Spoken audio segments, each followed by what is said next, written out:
royaume des cieux. Certains seront félicités et d'autres ne seront pas félicités. Et Jésus revient. Et ça, tout le monde doit mettre ça dans son esprit. Tout enfant de Dieu. Jésus qui reviendra juger le monde. Alléluia. Il reviendra juger chacun de nous. Et comment est-ce que vous avez géré ce que Dieu vous a donné? Et c'est très important. Et nous avons découvert qu'il y a beaucoup de talents en chacun de nous, beaucoup de dons, beaucoup de potentiel que Dieu a déposé pour que nous puissions les utiliser pour la croissance de son œuvre sur la terre. Pour que des gens puissent parvenir à le connaître, pour que le royaume des cieux puisse se répandre, amen, dans le monde entier. Il dépose en nous des différents talents. Et on dit, il donne à chacun selon sa capacité. Parce que Dieu sait ce que chacun est capable de faire et ce que l'autre ne peut pas faire. Donc, en fonction de notre capacité, puisque c'est lui qui nous connaît en tant que notre créateur, alors il y a des choses qu'il va donner à certaines personnes qui seraient plus nombreux. Pour d'autres, il va donner des choses qui seront moins nombreuses pour lui. Amen. Donc, il y a des gens qui seront visibles, qui seront reconnus par beaucoup de personnes, mais il y a des gens qui vont travailler dans l'ombre, qui n'ont pas été appelés à être des gens qui vont vraiment avoir plus de visibilité, qui vont, non. Mais avec le peu que Dieu va leur donner, ils vont être des instruments puissants entre les mains de Dieu, amen, qui vont favoriser la croissance du royaume de Dieu. C'est pourquoi il ne faut jalouser personne, il ne faut envier personne, parce que tout le monde a sa capacité. Et il ne faudrait pas aussi t'identifier par rapport à l'autre. Il y a des gens qui disent, je ne veux pas chanter parce qu'on trouve que telle personne fait mieux que moi. Mais il y a certaines choses qu'on va acquérir avec l'expérience. Alléluia. Tu peux tâtonner en faisant quelque chose aujourd'hui, mais à force de le faire, tu vas devenir excellent. Mais si tu te dis que l'autre est fort, moi j'ai venu faire quoi? Alors tu vas tuer ce qui est en toi, alors que ce qui est en toi, c'est en force de le faire que ça va, alléluia, ça va arriver à la perfection. Donc il y a certaines choses, c'est en faisant que ça va parvenir à la perfection. Donc même si tu fais des erreurs, même si on se moque de toi aujourd'hui, ce n'est pas grave. Prends ces moqueries là parce que ça va servir de témoignage pour toi. Alléluia. On a vu le serviteur qui est allé cacher son talent. Et le maître a été touché. Il dit, je savais que tu es un maître méchant. Il dit, Dieu, qui veut moissonner là où il n'a pas semé, qui veut amasser là où il n'a pas valé. J'ai pris ton talent et je suis allé le cacher. Voici, tiens ton talent. Alléluia. Et à partir de là, nous allons chercher à voir qu'est-ce qui fait que les gens ont des choses en eux, mais ces choses-là meurent. Ils n'arrivent pas à les valoriser. Il y a des gens que Dieu a amenés à être des grands dans la vie, mais à force de se comparer aux autres, ils ont tué même ce que Dieu a déposé en eux. Alléluia. Amen. Et on a vu que c'était des préjugés.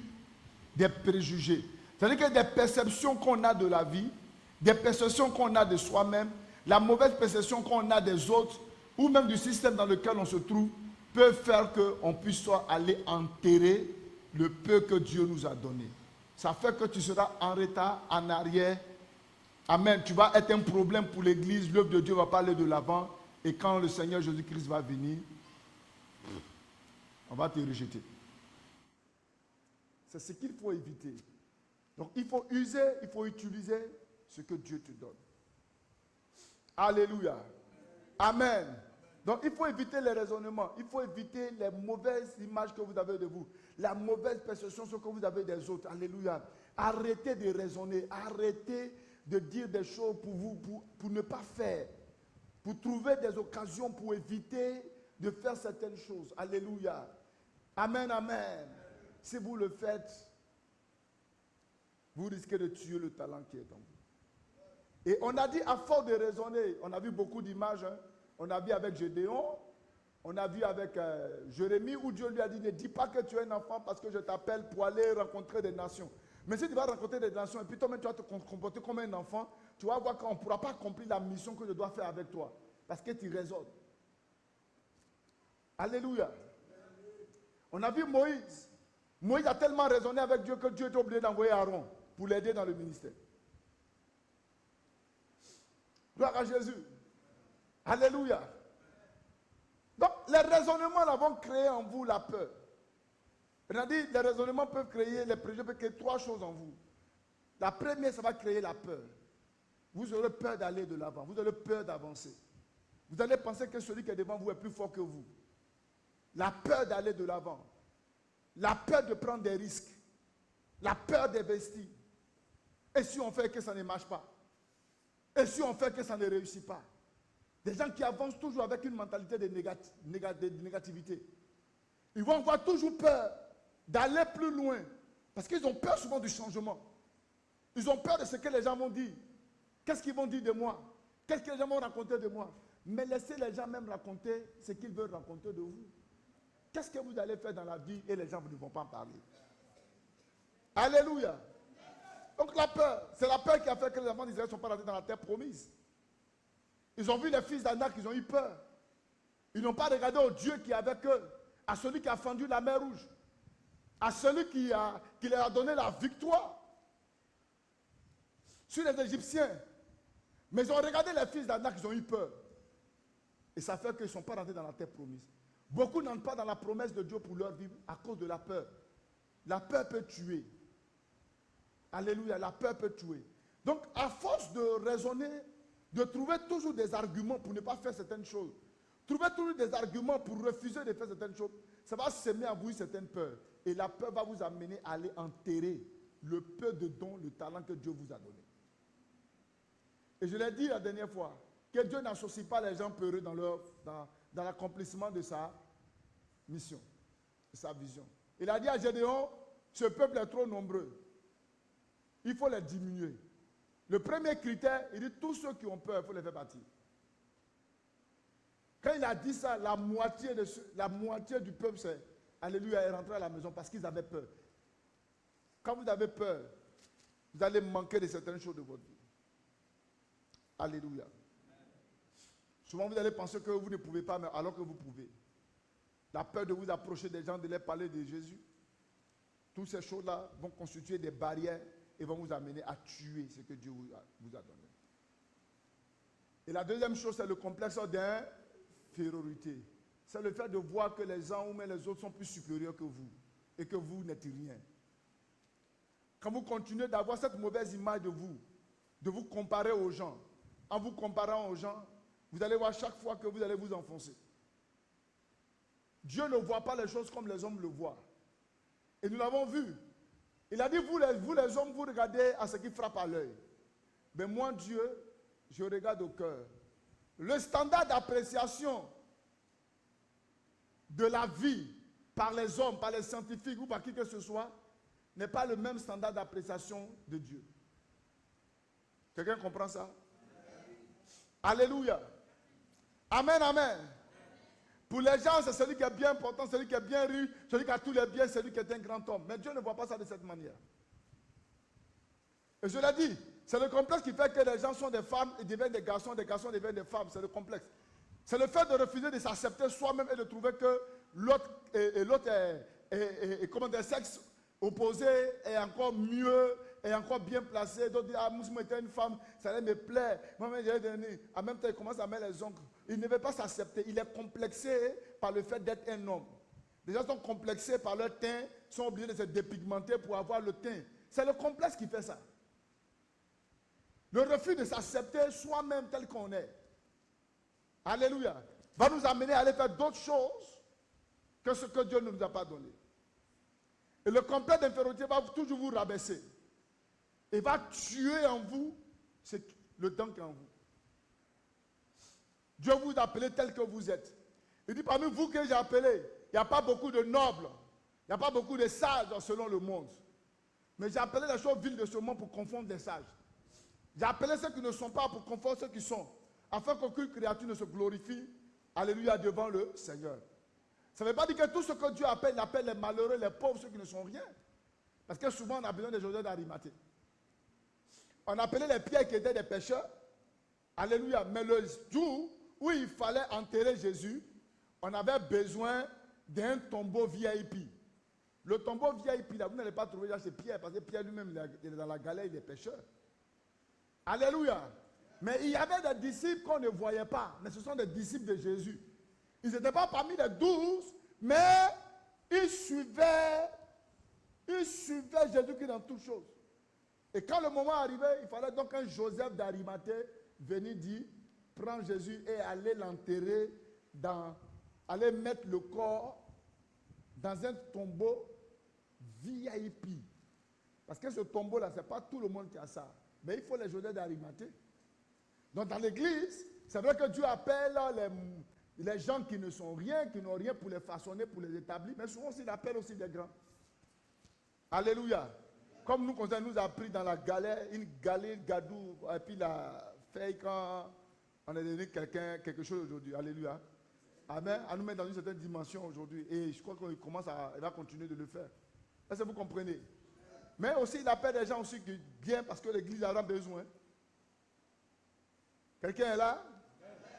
Alléluia. Donc, ce que les gens voient là, ce n'est pas comme ça que Dieu voit. Donc, il faut arrêter de te voir comme les gens te voient. Il faut arrêter de te voir comme le monde pense. Tu es une belle femme. Même si tu n'as pas une femme Coca-Cola, je ne sais pas comment ça est.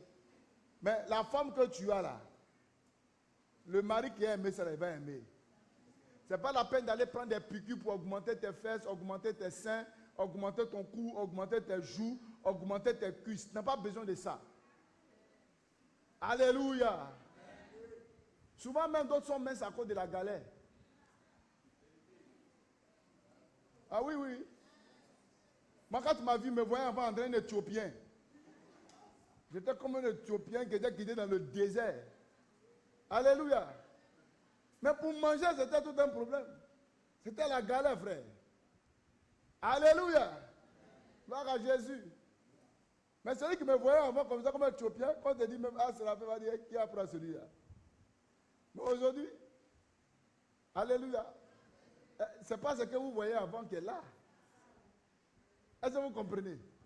Donc souvent, certains vivent certaines situations parce qu'ils n'ont rien. Mais quand tu vas le rencontrer ou tu vas la rencontrer, tu vas voir qu'avec le temps, tout va commencer par sortir. Et là, tu vas voir que, ouais. C'est ça. Mais il ne faut pas regarder la chair. Il faut regarder le cœur. Il faut regarder le cœur. Donc vous aussi ne vous méprisez pas, pensez que l'autre est mieux ou mais celle-là est mieux que toi parce que... Non, non, non, ça n'a rien à voir. Et puis pour Dieu aussi, ce n'est pas quelqu'un qui a l'argent, qui est quelqu'un qui est grand. C'est le monde qui dit ça, mais Dieu dit. Alléluia. Il a dit quoi? Il dit, la vie d'un homme ne dépend pas de ses biens. Fût-tu dans la... Donc le fait même qu'il soit dans l'abondance, sa vie ne dépend pas des biens. Mais la vie de l'homme dépend de Dieu. Donc ce que vous voyez grand là, ce n'est pas le même regard que Dieu a. Donc apprenez à vous accepter tel que vous êtes aujourd'hui. Alléluia. Et arrêtez de marcher comme des gens qui sont venus se promener sur la terre, ils ne sont rien, parce qu'ils ont rencontré des gens qui sont un peu nantis, ils pensent qu'eux, ils ne sont rien. Non, non, non. Souvent même les gens nantis, ils ont plus de problèmes que vous. Ils ont plus de souffrances que vous. Ils ont plus de difficultés que vous. Apprenez à rendre grâce à Dieu pour ce que vous avez. Contentez-vous de ce que Dieu vous donne. Faites avec. Mais ne vous arrêtez pas là. Mais il ne faudrait pas que ce soit un stress pour vous. Ce n'est pas parce que tu n'as pas un sac Louis Vuitton que tu vas te sentir malheureuse avec ton sac, je ne sais pas quel sac. Je ne sais pas quel genre de sac. Alléluia. Ou bien un sac qui n'a pas de marque, no marque. Hein? Qui n'a pas de marque. Parce que l'autre a pris son sac, Louis Vuitton, il y a quoi encore? Vos sacs, il y a Chanel, hein? Chanel, mais ça ressemble à Charnel. Alléluia. Les Christian Dior. Il faut laisser ça. Ah, si tu as l'argent pour payer, mais tu n'as pas l'argent pour payer là. Ce n'est pas ton stress. faut prendre ton ce que tu as là, il faut partir avec ça. Alléluia. C'est pas pour ça que tu vas te mépriser. Tu ne peux pas aller dans les grandes boutiques, va au Yougoslavie. Ah, il y a des bons trucs là-bas même. Non, il y a des bons trucs, alléluia. Là où ton âme peut aller, il faut partir là-bas. Ne vous stressez pas pour les choses que vous n'avez pas. Hein, forcément, je vais avoir, il faut que j'ai ça. Il faut que j'ai ça. Je suis enfant de Dieu. Ça ne veut pas dire que tu es enfant de Dieu, tu dois avoir tout le... Non, ce n'est pas ça. Dieu travaille avec toi avec un temps. Arrêtez d'aller prendre des crédits bêtes. Alléluia. À cause de ça, forcément, toi, tu vas prendre pas ça là. Mais ton argent ne peut pas. Tu vas l'endetter, le pauvre monsieur, il va prendre ça encore pour aller faire ceci. Non. Même pour vos mariages, s'il vous plaît. Bon, je ne parle pas parce que Osée s'est marié avec Sita. Mais je veux dire, même pour vos mariages, restez au niveau de vos moyens. Restez au niveau de vos moyens. On peut même ne pas inviter l'église. Tu te maries, on vient ici avec le conseil, on bénit ton mariage, tu rentres à la maison. L'essentiel est que ton mariage soit béni de Dieu. Ce n'est pas forcément une longue robe, ce n'est pas forcément... Vous voulez prouver quoi à qui? Même ceux qui ont l'argent, même là, ils font petit truc. Mais c'est vous qui n'avez rien là. Hein? C'est vous qui voulez porter des chaussures comme ça. Hein? C'est vous qui voulez faire. C'est-à-dire que même coiffure, même quoi on fait là. Tu vois, la semaine, c'est marié avec toi.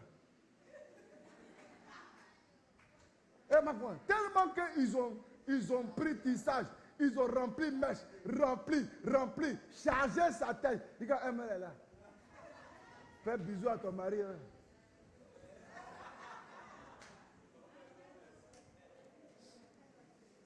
Hein? Même ta coiffure simple, ton petit truc simple là, c'est mariage. Tu n'as pas besoin forcément de mains fossiles, ça va sortir comme ça, ça va repointer comme ça, comme si tu veux faire patam. Ça n'a rien à voir avec ça.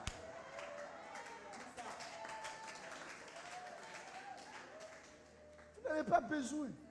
Là où l'argent arrive, allez-y. On dit non, tu dois faire gommage de corps. Tu dois faire gommage de corps. Bon, tu as fini de gommer ton corps. Tu as tout gommé. Maintenant, tu rentres maintenant dans le mariage. Et puis maintenant, tout est dégommé. Ce que tu as commencé là, tu peux terminer. Ah dit non, il faut sortir belle. Je suis d'accord.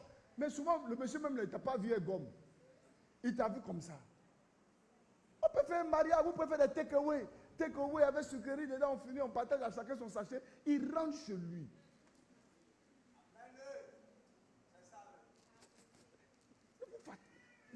Faites pas, parce que Grégoire a fait, que toi tu as fait.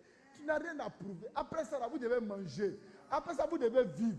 Après ça, vous devez vivre. Il y a un loyer à payer. Toi, quand tu finis de te marier, ton propriétaire est venu à ton mariage. Il voit tout tes bling-bling. Et à la fin du mois, tu dis...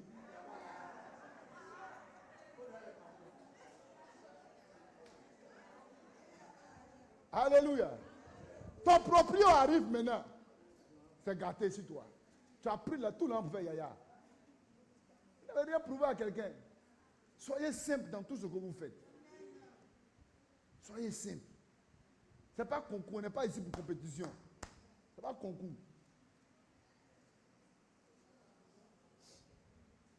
Quoi, ils sont en train de te décourager? Non, ils ne sont pas en train de te décourager. Si tu as ton âme pour faire, tu fais. Mais je ne veux pas que tu partes t'endetter. Tu allais prendre crédit jusqu'à toi-même là. Pourquoi? Parce que nous, on finit des moments, sans chez nous. Hein. Après ça, chacun va avec ses problèmes. Hein. C'est comment vous gérer là-bas. Là. Nous, on n'est plus dedans. Nous, on a bouffé, on est assis, on a fait nos trucs. On a fait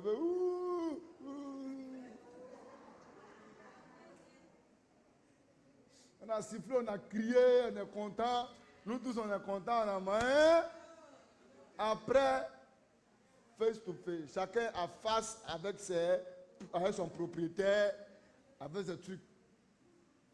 Alléluia. Donc soyez simple. C'est pourquoi moi j'ai beaucoup encouragé.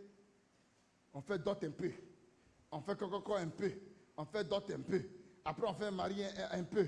On fait un peu. Bon, un peu. Là, vous n'êtes pas fatigué ça. Les mêmes gens que tu invites pour venir dans le mariage, eux qui vont aller marier. Comment quelqu'un va aller marier à ta dot? Il va venir manger à ton mariage encore. Il va venir manger encore mariage civil. Il va manger encore mariage de Dieu. Tu manges une fois.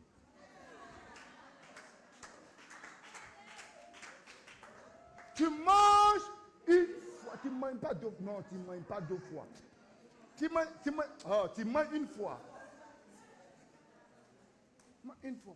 Après se retrouver dans le cercle restreint des parents, famille, on peut se retrouver en cercle restreint. On finit la dot, on finit. Bah, tu peux faire une dot le matin et puis à 11h tu es à la mairie, à 14h tu es à l'église, ton mariage est fini. Ton mariage est fini. Les mêmes gens là, c'est eux qui vont aller manger, ils vont venir manger encore à ton mariage. Pourquoi tu as nourri les gens deux fois? Mais comme vous voulez vous faire voir aussi, non, pour les parents là, il faut que ce soit chaud. Après, mon chéri, et puis maintenant, et puis, les hommes, écoutez, hein, les femmes là, elles vous blaguent. Hein. Non, écoutez, moi je sais ça. Elles vont vous dire, je ne sais pas pourquoi je suis dessus. Hein. Elles vont vous dire, non, on fait la dot là grand, et puis on fait maintenant la simple. C'est un piège. Écoutez, c'est un piège. C'est un piège. On fait d'autres là bien, les parents seront là, et puis après mariage, on fait simple. C'est faux. C'est dans le mariage, on va chercher fille d'honneur, on va chercher page, on va prendre cahier. Quand ils vont finir ça, on va on va laisser ça comme ça. On va faire une petite déco, ça rate. Donc on va finir comme ça, on ne va pas se changer. Après changer au moins une fois. C'est comme ça que ça vient. Hein? Avant que tu te rendes compte, tu es rentré dans 1 500 000, 2 millions.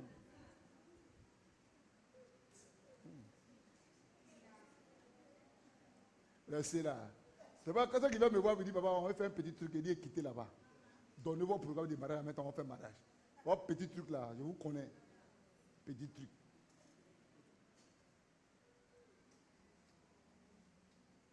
Là où tes moyens peuvent arriver, ça n'est pas arrivé. Et puis vous les parents, vous faites dot en direct. Vous faites liste de dot en direct que vous là, on va venir payer tout votre village. Ça aussi, il faut que les gens arrêtent. Faciliter les gens, ils vont se marier, ils vont faciliter vos enfants. Comment pour mes enfants, ça ne sera pas compliqué. Hein? Non. Il faut qu'on arrête ça maintenant. Il faut qu'on arrête. On doit payer ça, il faut payer telle liste. La personne va demander près de 800, 700 000, 1 million pour aller faire quoi, une petite dot. On vient prendre ton enfant, mais il faut dire Dieu merci, on n'a pas enceinté derrière toi. On est venu dire ça. Toi aussi. Simplifier les choses. On vient faire liste. Et puis les femmes, elles sont dedans. Elles sont dedans. Moi, papa me marie comme ça. On ne peut pas venir me prendre comme ça. Avec ça là.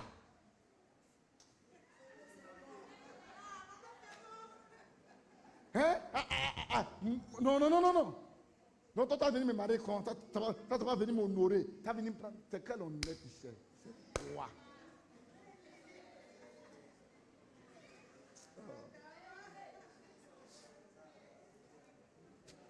Facilitez la vie aux gens. Facilitez vont vous marier.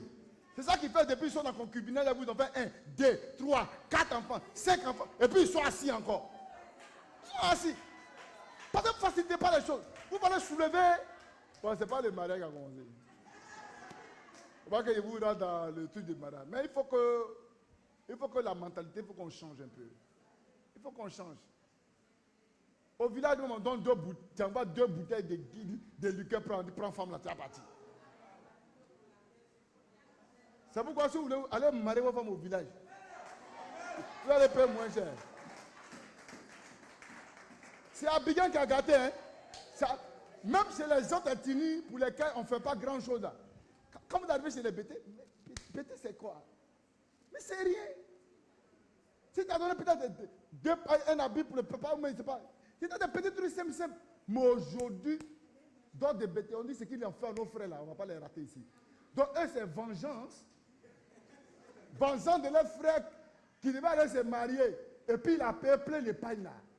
Ils ont ramené ça en même temps pour déposer.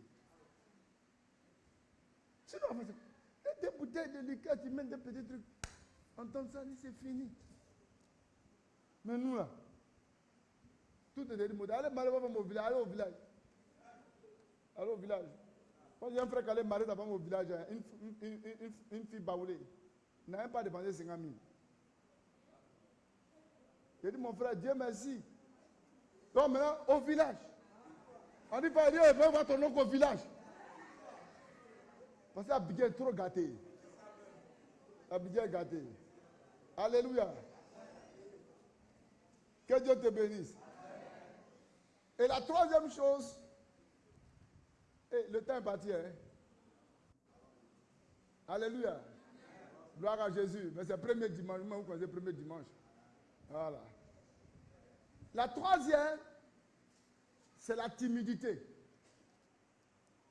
La timidité. La timidité va aussi tuer vos dons. Les gens timides. C'est-à-dire que souvent, même en classe, ceux qui sont timides là, c'est difficile pour eux de réussir. En fait, même pour avoir les bonus, vous allez voir qu'ils vont avec ce qu'ils ont, même les timides, même en entreprise. En entreprise, il y a besoin des gens qui parlent, qui s'expriment. Mais le gars, souvent, il connaît la chose, mais tellement qu'il est timide, il ne parle pas. La timidité tue les dons. Parce que c'est un manque d'assurance. C'est un manque d'assurance dans ce qu'on fait.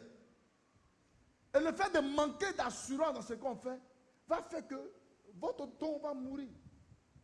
C'est pourquoi Paul dit à Timothée, il dit, ranime le don qui est en toi. Ranime le don que tu as reçu par l'imposition des mains. Car nous n'avons pas reçu un esprit de timidité. C'est pas un esprit de timidité. Donc arrivé un moment même, Timothée, même son don a commencé à mourir. Timothée a commencé par refroidir. Paul lui dit, mais mon petit, ranime le don qui est en toi. Ranime le don. Parce que l'esprit de Dieu qu'on a reçu là, ce n'est pas un esprit de timidité. Mais on a reçu un esprit de force, un esprit de sagesse. Donc quand tu es timide là, ça va faire tuer des choses que tu connais, tu peux bien faire. En faisant cette activité-là, tu peux bien faire cette activité. En faisant, tu peux bien faire. Mais tu es timide. Timide n'est pas calme, mais calme, c'est différent de timide. Le calme, c'est une bonne attitude, mais la timidité, c'est un complexe. Alléluia. Les gens timides, là, c'est les gens qui ne sont pas chauds. Ils ne sont pas aussi froids. Il dit, parce que tu n'es pas chaud, tu n'es pas froid, et que tu es tiède, tu vas faire quoi? Je te vomirai de ma bouche. Je vais te vomir. Arrêtez d'être timide. Souvent, vous avez la parole de l'évangile. Alléluia. On dit quoi? Ayez le zèle que donne l'évangile de gloire. Si vous voulez être des gens qui dégagent, alléluia, brisez la timidité dans vos vies, soyez des gens qui annoncent beaucoup l'évangile. En annonçant l'évangélisation, l'évangile va déposer en vous un feu, va engendrer à vous un feu. Alléluia. Ce feu-là va commencer par briser certaines barrières. Vous n'allez plus avoir froid. Vous allez commencer à parler parce que le Saint-Esprit va commencer par œuvrer et par travailler avec vous. Vous allez remplir d'engagement. Vous allez remplir de détermination. Quelqu'un ne peut pas être en train de proclamer la parole, annoncer l'évangile et puis ne pas revenir avec joie.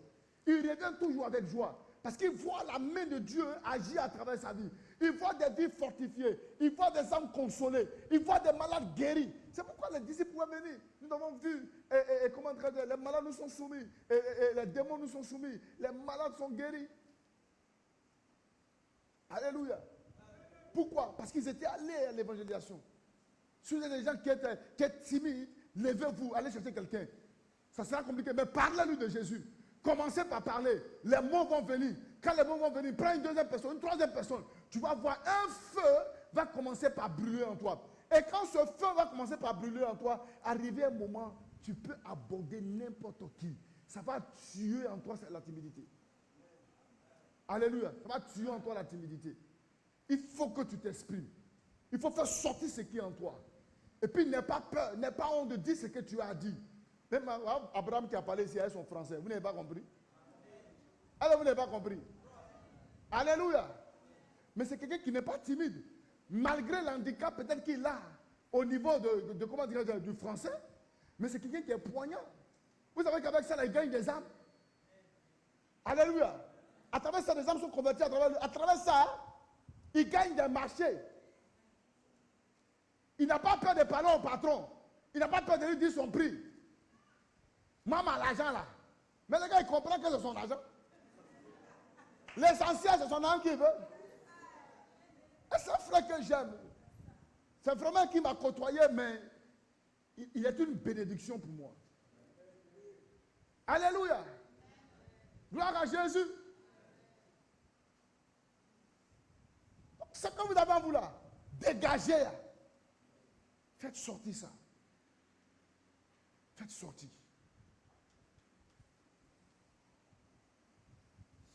Alléluia.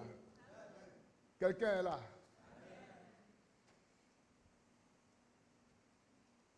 Donc il faut briser. Dis à ton frère, il faut briser la timidité. Libère-toi maintenant. Parce que Jésus est avec toi. Alléluia. Jésus est avec toi. Apocalypse 3, verset 16, il dit, parce que tu n'es pas chaud, tu n'es pas froid et que tu es tiède, je te vomirai de ma bouche. Quand vous êtes timide, Dieu peut vous rejeter. Dieu peut vous rejeter. Il ne va pas vous associer dans certaines choses. Parce que vous ne vous exprimez pas. Vous ne dégagez pas ce qui est en vous. Que tout esprit de timidité dans ta vie soit détruit au nom de Jésus. Amen, amen.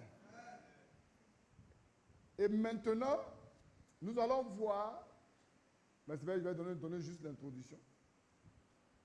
Nous allons voir, ce sont les préjugés qui enterrent les talents. Mais qu'est-ce qui fait que les gens valorisent les talents? Qu'est-ce qui va faire que ce qui est en toi va être valorisé? C'est-à-dire que si tu as brisé les préjugés, si tu as détruit les préjugés, les raisonnements qui vont enfanter en toi la timidité, le complexe d'infériorité, la peur, quand tu as fini de balayer ça, maintenant, qu'est-ce que tu dois avoir? Quel a été le caractère des deux là, qui a fait que ces gens ont pu produire? Leur talent a été productif. Il y a un caractère qu'ils ont développé. Si nous développons ce caractère sur la terre ici, il n'y a personne qui va d'abord manquer le ciel. Non seulement tu ne manqueras pas le ciel, mais ta vie, à tous les niveaux de ta vie sera productive. Ta vie sera productive. Alléluia. Ta vie sera productive. Jésus a dit quelque chose dans la vie de ces derniers-là. Alléluia. Prenons Matthieu chapitre 25. Qu'est-ce qu'il a dit à ceux qui ont produit? Vas-y. Matthieu 25, verset 19 à 23.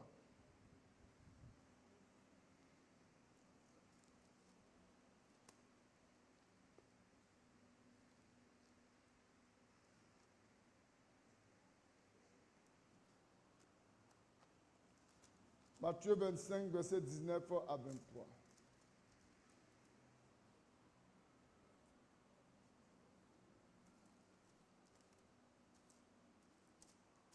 Amen. On dit quoi? Longtemps après, le maître de ses serviteurs revint et leur fit rendre compte. Celui qui avait reçu les 5 talents s'approcha en apportant 5 autres talents. Et il dit, Seigneur, tu m'as remis 5 talents, voici, j'en ai gagné 5 autres. Son maître lui dit, c'est bien, bon et fidèle serviteur, tu as été fidèle en peu de choses, je te confierai davantage, beaucoup, entre dans la joie de ton maître. Celui qui avait reçu 2 talents s'approcha aussi et il dit, Seigneur, tu m'as remis 2 talents, voici j'en ai gagné 2 autres. Son maître lui dit, c'est bien, bon et fidèle serviteur, tu as été fidèle en peu de choses, je te confierai beaucoup, entre dans la joie de ton. Quel est le caractère qu'il a vu chez ces derniers-là?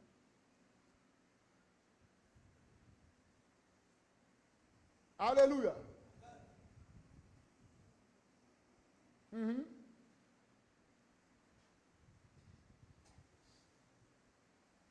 Oui, Dame Bélé.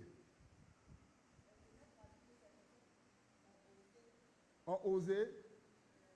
Le mot qu'il a employé, quel est le mot? Oui, Christiane. Courageux. La fidélité. Que Dieu te bénisse. Il dit, bon et fidèle serviteur. Tu as été fidèle. En peu de choses, je te confierai beaucoup. Beaucoup. Le caractère qui amène les gens à produire, à faire de l'exploit, à augmenter, à aller de l'avant, à réussir dans la vie, qui les amène à gagner des âmes, qui amène une église à aller de l'avant, une église à progresser, à avancer. Le caractère qui amène cette église à aller de l'avant, c'est la fidélité. C'est la fidélité. Quand tu es quelqu'un qui est fidèle, quand tu es quelqu'un qui est fidèle, amen, ta vie sera une vie productive. Ta vie va donner de l'âme. Ton foyer sera béni. Ta maison sera bénie. Ta vie sera bénie. C'est pourquoi les gens qui sont infidèles, là, infidèles même à leur femme, infidèles à leur mari, ces foyers ont toujours des problèmes. Parce que l'infidélité ouvre les portes à Satan pour venir détruire la vie de plusieurs personnes. Alléluia! Mais ce n'est pas de ça que je vais parler. La fidélité. La fidélité. Allez, c'est que le caractère qu'il a loué leur fidélité. Pour que ton talent soit mis en valeur, il faut que tu sois fidèle. Ce sont les gens fidèles qui entreront dans le royaume des cieux. Ce sont les fidèles qui ont une vie productive. Ce sont les fidèles, c'est aux fidèles que Dieu confie davantage des choses. Dieu ne confie pas ces choses à n'importe qui. Dieu ne confie pas davantage des choses, non, comme ça. Il le confie à des gens fidèles. Des gens fidèles. Alléluia. Amen, amen. Des gens fidèles. Dis à ton frère, sois fidèle. Dieu est à la recherche des gens fidèles. Il n'est pas à la recherche, non. Il n'est pas à la recherche de celui qui sait prêcher. Il n'est pas à la recherche de celui qui sait prier. Il n'est pas à la recherche. Non, ce n'est pas ça le problème de Dieu. Dieu est à la recherche des gens qui sont fidèles. Alléluia. Vous allez voir, la fidélité, c'est l'abondance, c'est une foi abondante. C'est pourquoi quand vous allez voir dans les Galates chapitre 5, le verset 22, dans le fruit de l'esprit, vous allez voir dans d'autres versions, au lieu de fidélité, fidèle, vous allez voir qu'ils ont mis foi. Alléluia, ils ont mis foi. Gloire à Jésus. Amen. Donc, quand vous allez voir, c'est ça. Et la fidélité, en anglais, vous allez voir, fidèle en anglais, c'est faithful. La foi, c'est faith. Fidèle, faithful. Fidélité, faithfulness. Ça veut dire plénitude de la foi. Alléluia. La foi, c'est croire en Dieu. La fidélité, c'est toujours croire en Dieu, quel que soit ce qui arrive. Alléluia. Amen. C'est toujours croire. Toujours faire confiance en Dieu, quel que soit ce qui arrive. Alléluia. Donc, c'est une foi qui est persévérante. C'est une foi qui ne s'éteint pas, quelles que soient les circonstances de la vie. Ceux qui ont produit, ceux qui ont eu une vie productive, là, ce n'est pas qui n'ont pas rencontré d'obstacles. Ce n'est pas qui n'ont pas rencontré de problèmes. Ceux que vous voyez réussir dans la vie, là, Ce n'est pas parce qu'ils n'ont pas rencontré des problèmes. Ils rencontrent des difficultés, ils rencontrent des défis, ils rencontrent des obstacles, ils rencontrent des barrières dans leur vie. Mais ils continuent de persévérer, quelle que soit l'opposition. C'est ceux-là que Dieu appelle les gens fidèles. Donc si tu es fidèle, tu vas voir beaucoup de choses. Alléluia. Amen, amen. Et je bénis Dieu parce que le pasteur Mohamed Sonogo a détaillé ça, a donné ça de façon vraiment puissante, de façon vraiment détaillée. Et je pense qu'il y a certains éléments dedans que je vais prendre pour vous expliquer et puis je vais vous donner ça le plus simplement possible. Alléluia. Amen, amen. Les gens fidèles, ce sont les gens qui sont fermes. Qui sont fermes dans leur foi. Ce sont des gens qui n'abandonnent pas. Ce sont des gens qui gardent leurs valeurs chrétiennes, quel que soit ce qui arrive. Les Abed-Nego, Shadrach et Meshach, c'est vrai qu'ils se retrouvaient à Babylone. Ils se retrouvaient dans un pays étranger où on devait adorer une statue qui était levée. Mais ils étaient fidèles à Dieu. Alléluia. Ce sont des gens qui étaient intègres. Les gens intègres, ce sont des gens qui gardent leurs valeurs, quel que soit le temps, quel que soit le lieu et quel que soit le problème, ils n'abandonnent jamais leurs valeurs. On leur a dit, vous devez vous prosterner. Il dit non, nous on ne se prosterne pas. Parce que nous avons un seul Dieu. Et c'est devant ce Dieu-là que nous devons nous prosterner. On dit, on va vous tuer. Ils n'ont pas dit, c'est pour nous tuer là seulement. Ah, où est statue là? Où est statue là? Où est statue là? Oh. Mon frère, la vie, hein? Il ne faut pas jouer à sa vie. C'est ça. Si tu ne me donnes pas, on va te renvoyer. Tu dis, renvoie-moi. Mais je ne suis pas prêt à me prosterner. Voilà les gens fidèles. Amen. Hein? Tu ne me donnes pas, il y a à manger quoi. Toi, tu peux encore rester fiancé et puis il ne goûte pas. Si c'est à cause de moi, il va chercher ailleurs.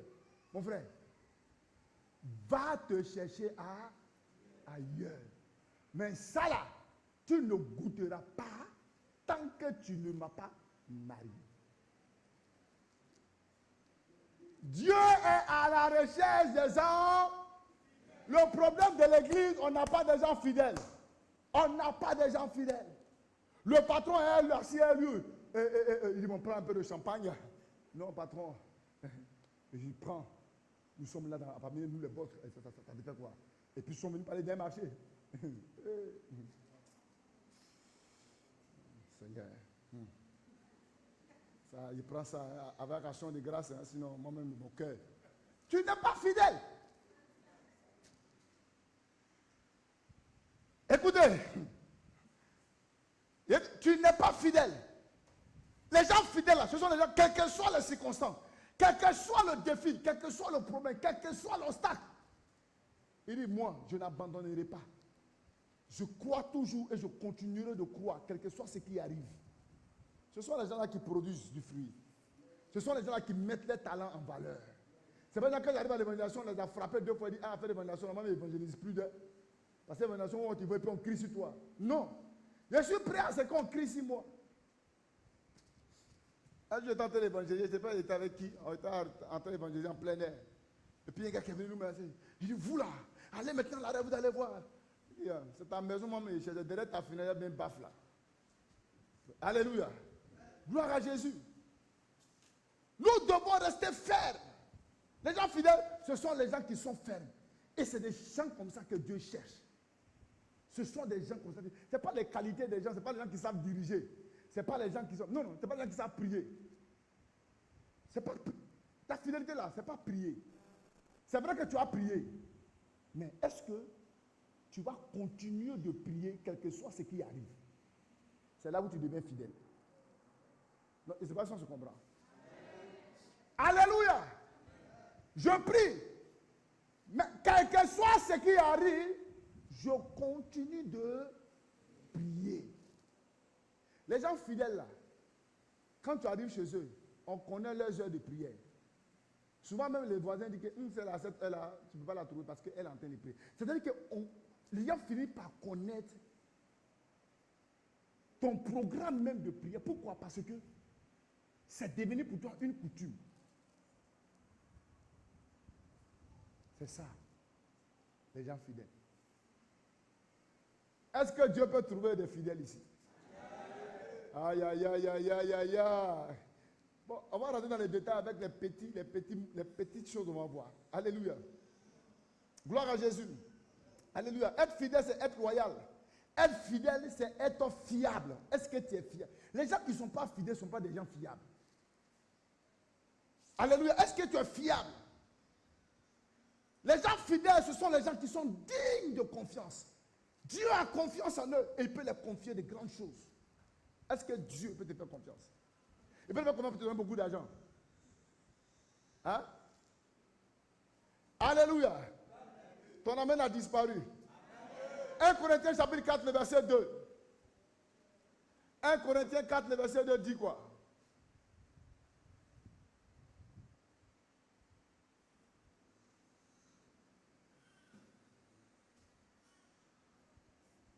Il dit, du reste, ce qu'on demande des dispensateurs, c'est que quoi?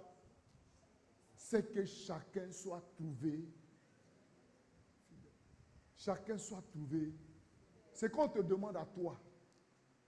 Il faut que Dieu te trouve fidèle. Quand la Bible dit, quand le Fils de l'homme viendra, est-ce qu'il va toujours trouver la foi sur la terre? Est-ce qu'il va trouver sur la terre des gens fidèles? Des gens qui vont continuer de croire. 2 Timothée 2, verset 1 à 2.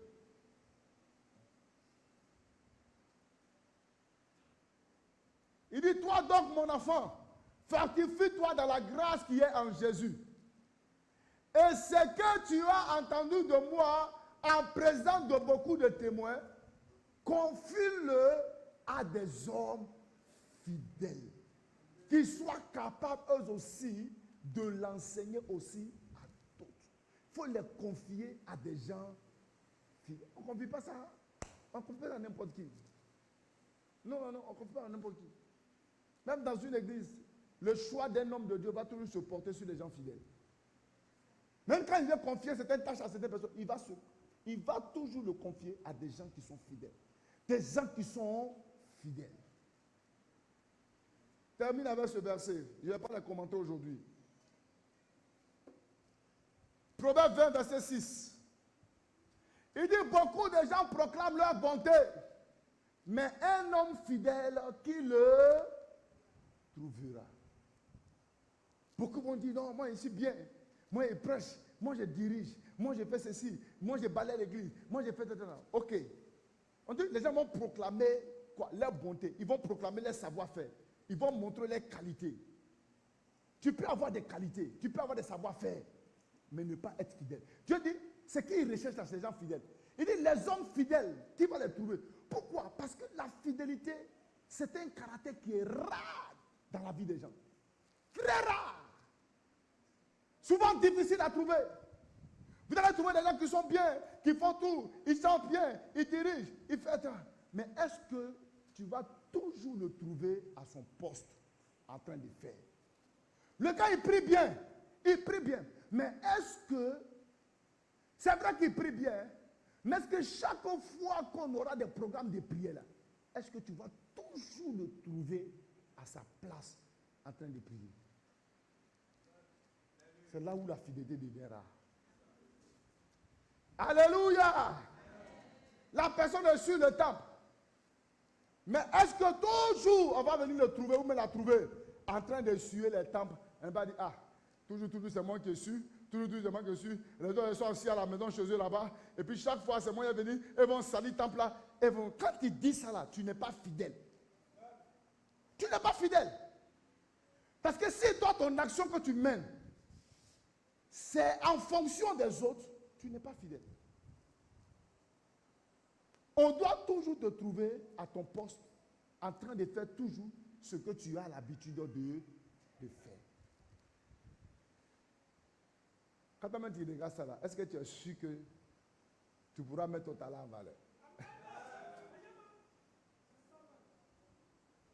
Je m'arrête là parce que tout le monde a commencé à être d'accord avec moi. Et voilà. Amen. Amen. C'est un amen. Ce n'est pas un amen vraiment bizarre. Quand tu es trop d'accord avec moi, ce n'est pas bon. Alléluia. Est-ce que tu es fidèle? C'est ça. On va voir l'histoire de Orpa et de Ruth. C'est la loyauté de Ruth là qui a fait qu'aujourd'hui sa vie a changé. Orpa, elle n'est pas fidèle. Elle était à Naomi lorsqu'il était à Moab. Elle était à Naomi lorsque son mari était là et que lorsqu'elle était à Moab. Quand Naomi lui a dit, il faut partir. C'est un monde qui n'a plus d'avenir. Orpa est parti. Mais Ruth dit, ne me presse pas de te quitter. D'aller loin de toi. Où tu iras, j'irai. Ton peuple sera mon peuple. Ton Dieu sera mon Dieu. Où tu mourras, je mourrai. Et j'y serai. Que Dieu me traite dans toute sa rigueur si quelque chose vient me séparer. C'est ça, les amis. C'est ça. Quand les pasteurs souffrent, l'église souffre parce qu'il n'y a pas les gens fidèles. Tu les vois, ils sont là un temps. Un coup, ils disparaissent. Un coup. L'église souffre. À cause de l'infidélité. Les gens ne sont pas fidèles. Ils se seront enterrés. Parce que ici près, quel que soit ce qui arrive, on est là, on est ensemble. À tout le monde est moi. Mais c'est quand petit quelque chose va arriver. Lui, à un moment, il sentait que son affaire de pastorat. C'était pas trop clair, mais j'attendais de voir. C'est ça. Le Seigneur même m'avait dit, mais je voulais. Mais elle n'a pas dit, papa, même dans les choses, tu étais avec nous. Quelqu'un, ce qui arrive, on est là, on t'aidera, on sera jusqu'à la gare. C'est ça nos églises n'ont pas aujourd'hui. On n'a pas aujourd'hui. On n'a pas. Des gens prêts, des gens fidèles. Nous on est attachés à nos pasteurs depuis plus de 20 ans. C'est pas que tout a été rose. Souvent, ça a été noir. Bataille. Est-ce qu'il y a les gens fidèles? Bon, comment on va dans les détails? J'ai voulu m'arrêter pour le message ici. Et pour d'ailleurs revenir ici les autres. Mais on va aller un peu. Alléluia. J'ai vu des choses intéressantes. Alléluia. Et je pense qu'on va partager quelques petites choses. Chacun va mettre sa fidélité à l'épreuve. Même toi-même, tu cherches fidélité. Ou bien, même dans ton foyer, laquelle tu cherches? Que ton mari te soit fidèle. Mais pourquoi vous ne répondez pas vous tous? Que ton mari te soit fidèle. Que ta femme aussi te soit fidèle. Mais de la manière que tu cherches la fidélité des gens, c'est comme ça que Dieu cherche aussi. Et souvent, la plupart du temps, les gens qui ne sont pas fidèles gagnent toujours sur les routes les gens infidèles. Affaire à suivre. Que Dieu te bénisse. Non, je n'ai pas dit que tu es comme ça. Non, là, souvent même les choses viennent pour t'éprouver. Dieu veut souvent réveiller certaines choses en toi. Que Dieu te bénisse. Que sa grâce se répande sur ta vie. Et que ce caractère-là commence par descendre dans la vie de chacun de nous. Que Dieu te bénisse et que sa grâce se répande sur ta vie. Shalom, shalom.